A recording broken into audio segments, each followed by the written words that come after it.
E o senhor acha que hoje nós corremos o risco, como diz o presidente do Banco Central, Roberto Campos Neto, de ter uma escalada inflacionária caso nós não mantenhamos a taxa de juros nos patamares, ou no patamar que se encontra, ou eventualmente até maior?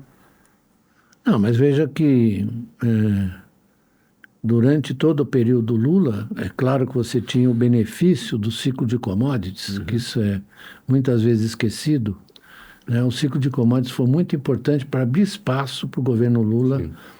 por exemplo, promover a taxa de investimento, que hoje em dia está em 16%, formação bruta de capital fixo, naquela época chegou a 21, 22, que para os padrões brasileiros é elevado. bem elevada. Como colaborou para a reserva, para estabilizar a reserva no Bom, patamar, né? isso aí que você está dizendo é muito importante, que essa é a diferença. Por que que o Brasil não vai ter hiperinflação? Não vai ter isso? Porque nós temos reservas parrudas. E o nosso amigo Paulo Guedes andou mexendo nas reservas. Eles eram de 380 bi, passaram a 251. Deixa aí. Eu até num debate eu falei, vamos parar de mexer nas reservas, porque os caras ficam inventando, não vai pôr a reserva aqui. Não, deixa a reserva aí. Isso é a proteção necessária num sistema monetário internacional que é assimétrico. Isso. Você veja só, é só um tititi, o dólar vai lá em cima, né? Com dano, com pressão inflacionária aqui.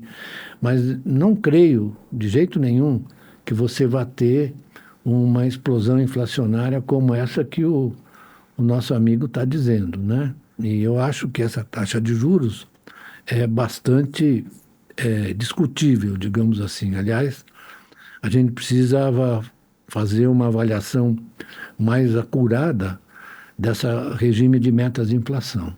Tem muita gente que fora do Brasil escreve, aqui ninguém escreve nada. Ninguém fala nada disso, que é isso. Parece que é Um dogma. um dogma. Não, é pior que chutar santa. É pior que chutar isso, é pior que chutar santa, bem lembrado. Eles tomaram uma decisão de fazer uma coisa mais a longo prazo, né? Sim, da meta móvel. Da meta móvel, que dá uma certa folga, etc. Mas é preciso, hoje eu estava lendo até um artigo muito bem feito sobre essa incompatibilidade da política de metas com, por exemplo, você tem um choque do petróleo, certo? Que você pega um insumo que é generalizado, que petróleo e os seus derivados estão por todo lado, né? Estão na cozinha da sua casa, estão na rua, com o carro que anda. Então, é um choque de oferta. Como é que você vai combater isso com a taxa de juros? Você combate isso com a taxa de juros, a inflação demora para cair, porque os preços vão se difundindo, o aumento de preço vai se difundindo por toda a economia. Você tem problema agora para o efeito para daqui a um ano e tanto. Isso, e aí o que acontece? A economia desacelera. Então tem uma coisa que precisa ser observada aí, né?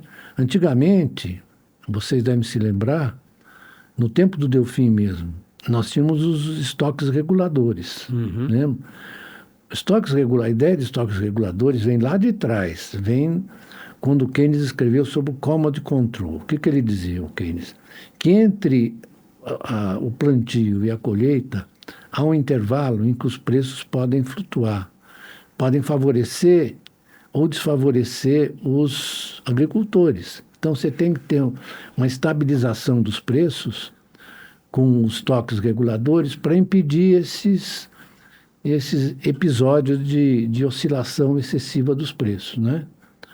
Então, outra coisa que foi sugerida em relação ao petróleo é que você tivesse um fundo de estabilização. E o Brasil pode ter. Por quê? Porque nós somos exportadores líquidos de petróleo. Sim. Certo? Se bem que por várias razões nós cometemos erros e importamos alguns componentes, né? Apesar de nós termos as refinarias, etc. Mas Importamos derivados, né? Derivados, é isso. Então, a gente podia ter um fundo de estabilização, isso foi proposto no Congresso, mas ninguém ligou, né?